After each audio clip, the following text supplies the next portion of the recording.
Hello friends.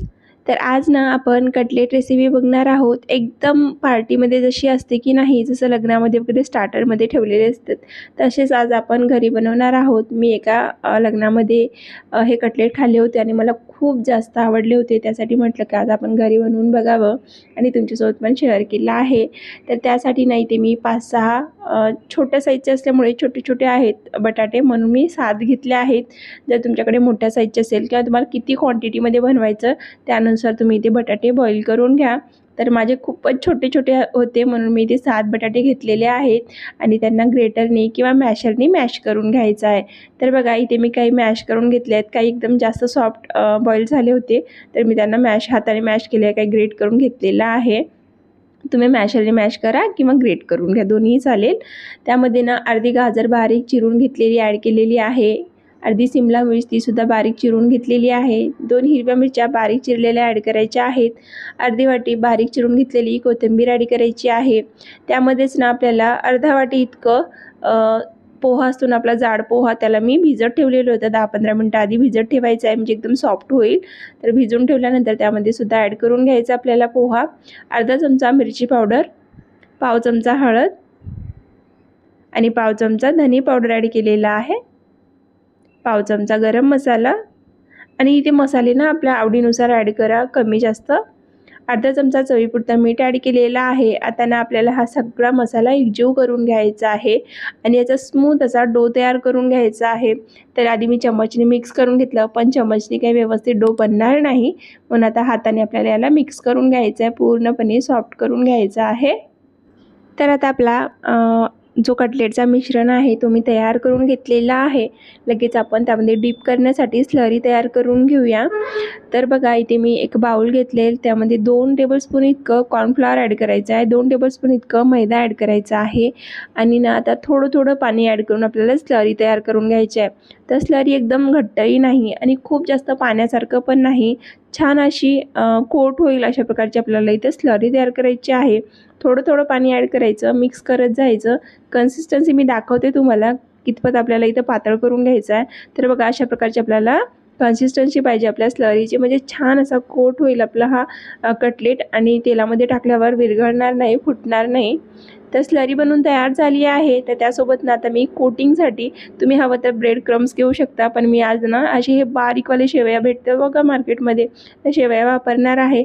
त्याच्याने ना खूप छान टेक्स्चर येतो, दिसायला तर छान दिसत पण चवीला पण खूप छान लागतात, म्हणून म्हटलं काहीतरी वेगळं ट्राय करावं. तर आधी ना आपण एक सिलेंडर शेपमध्ये बघा अशा शेपमध्ये ना त्याला राऊंडमध्ये व्यवस्थित ना त्याला शेप द्यायचा आहे. त्यानंतर स्लरीमध्ये डीप करायचं आहे. एक फॉक घ्यायचा आहे, त्याने ना व्यवस्थित त्याला डीप करायचं आणि चम्मचने ना त्या शेवयामध्ये टाकायचं आहे आणि ना ओला हात लावायचं नाही. ओला हात लावला ना पूर्ण शेवया वगैरे हाताला चिपकतात आणि शेवया पण ओले होतात. त्यासाठी ओला हात लावू नका, त्यामध्ये ॲड करा. त्यानंतर दुसऱ्या हाताने त्यावर शेवया ॲड करा आणि त्याला राऊंडमध्ये फिरवत ना व्यवस्थित कोट करून घ्या. सगळी बाजूनी छान शेवया कोट झाले पाहिजे अशा प्रकारे लावून घ्या. आणि मध्ये मध्ये छोटूसा हात दिसत असेल ना, तो माझ्या छोटूशा मुलाचा आहे. आणि तर बघा इथे मी व्यवस्थित लावून घेतलेला आहे, सगळीकडे कोट करून घ्यायचं अशा प्रकारे. आणि आता आपला एक कटलेट बनवून तयार झाला आहे. असेच एक एक करून सगळे कटलेट आपल्याला इथं बनवून घ्यायचे आहेत. तर अजून एक करून दाखवते. एक छोटूसा आपला पोर्शन घ्यायचा आहे जो आपण मिश्रण बनवलेला आहे कटलेटचा. त्यानंतर त्याला व्यवस्थित शेप द्यायचा आहे अशा प्रकारे हाताने. तुम्हाला ज्या शेपमध्ये बनवायचं आहे ना तुम्ही त्या शेपमध्ये करू शकता. तुम्ही याला राऊंड शेपमध्ये सुद्धा केलं तरी चालेल, पण मी जिथे असंच खाल्लं होतं अशा शेपमध्येच होतं तो, म्हणून मी त्या शेपमध्ये बनवून बघितला आहे. आणि बघा स्लरीमध्ये डिप केल्यानंतर परत शेवयामध्ये टाकलं, त्यालासुद्धा व्यवस्थित कोट करून घेतलेलं आहे शेवयावानी. छान सगळ्या बाजूने आपल्याला व्यवस्थित लावायचं आहे, भरपूर शेवया लावायची आहे छान व्यवस्थित, म्हणजे आपला हा व्यवस्थित कोट होईल आणि ज्यावेळेला आपण फ्राय करू ना ते निघणार नाही, म्हणून ना आपल्याला थोडंसं प्रेस करून व्यवस्थित कोटिंग करून घ्यायचे अशा प्रकारे. आणि आपला दुसरा कटलेटसुद्धा इथे बनवून तयार झालेला आहे. आणि बघा 2-4 कटलेट इथे मी तुम्हाला बनवून दाखवलेला आहे. छान त्याच्यावर रफ करायचं, असं राऊंडमध्ये फिरवायचं शेवयावर, म्हणजे व्यवस्थित कोट होईल. आणि अशाच एक एक करून ना सगळे कटलेट इथे मी रेडी करून घेतलेले आहे. बघा सगळे कटलेट इथे रेडी झाले आहेत. लगेच आपण फ्राय करून घेऊया. हे कटलेट ना तुम्ही 1 दिवसाआधी, 8 दिवसाआधी, 4 दिवसाआधी बनवून फ्रीजमध्ये आरामशीर स्टोअर करून ठेवू शकता एअरटाईट कंटेनरमध्ये. आणि जर तुम्हाला पार्टीसाठी किंवा बर्थडे पार्टी असं जर काही बनवायचं असेल ना, तुम्ही आदल्या दिवशी हे बनवून फ्रीजमध्ये स्टोअर करून ठेवू शकता. अजिबात खराब होत नाही आणि खूप छान बनतात. जर तुम्ही फ्रीजमध्ये ठेवला ना, त्यानंतर तुम्ही थोडा वेळ रूम टेम्परेचरवर येऊ द्या आणि त्यानंतर त्याला डीप फ्राय करा. खूपच क्रिस्पी आणि क्रंची खूप छान बनतात. तर बघा इथे मी एका कढईमध्ये तेल गरम करून घेतलं आहे. एक करून सगळे आपले जेवढे मावतील तेवढे इथे कटलेट ॲड केलेले आहे. गॅसची फ्लेम मिडियम ठेवायची आहे, हाय पण ठेवायची नाही, कमी पण नाही. मिडियम गॅसवर आपल्याला हे फ्राय करून घ्यायचे आहेत. तर बघा एवढे मी टाकून घेतले, जेवढे आपल्या तेलामध्ये बसले तेवढे. आणि आता मीडियम गॅसवर आपल्याला हे सगळे लालसर कलर येईपर्यंत तळून घ्यायचं आहे. तर कटलेट इथे तळून तयार झालेत. सुंदर असा सोनेरी कलर आलेला आहे. असाच कलर येई तोपर्यंत आपल्याला इथं फ्राय करून घ्यायचे आहेत. आणि त्यानंतर अशा प्रकारे आपल्याला काढून घ्यायचं आहे, म्हणजे याच्यातलं तेलसुद्धा पूर्णपणे निघून जाईल आणि खूप सुंदर असे कटलेट बनून तयार होईल. तर बघा अशा प्रकारे एक बॅच इथे मी फ्राय करून घेतलेली आहे. अजून दुसरी बॅच यामध्ये ॲड करून घेऊया.